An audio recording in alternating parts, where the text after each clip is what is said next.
before we head out.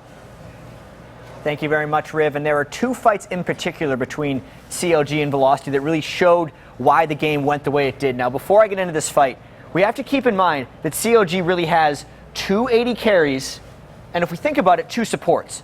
So what they want to do is they want to be their own separate squads within team fights and not group up. Also, Big Fat LP has to work overtime in this four-man fight because he is really the only thing that keeps the entire Velocity team from going and getting onto CLG squishies. So let's roll this clip to see how it falls out. They land the hook and Evaniscus goes in. And if we pause it here, we'll get to see that even though Big Fat LP is trying to keep Doublelift and Link safe, he doesn't have enough spacing between himself and the rest of the team. So Velocity will be able to get down as well.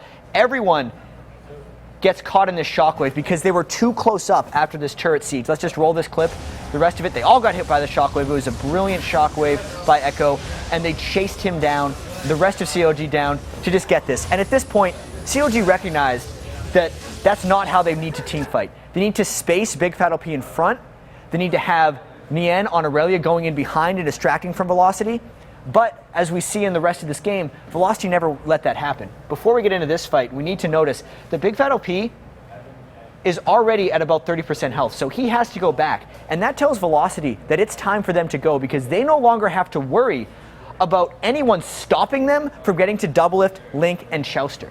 Let's actually roll this clip because once Big Fat LP is out, it's fishing time for Evaniscus. He tries to find a hook and he actually gets one onto Link, which just tells them to go right here. So he gets it, he flies in, and if we pause it right here, we really get to see how exposed CLG's composition was, and as Echo said, how much more crowd control the rest of Velocity had. Because this entire backline of CLG needs to be protected. Right now, the only thing standing in the way of CLG's composition and the rest of Velocity is Nien. And he already used his stun. So everybody on Velocity will get to pile down and just rip through CLG. Let's roll this clip to see exactly how it goes out. There's no protection. Vyros goes in, NK Inc goes in, the Shockwave goes in, the Maple Street Ultimate goes in. There was nothing left for CLG. And that's why the team fights continually went to Velocity again and again in this game, and ultimately why they were able to come out on top with the victory.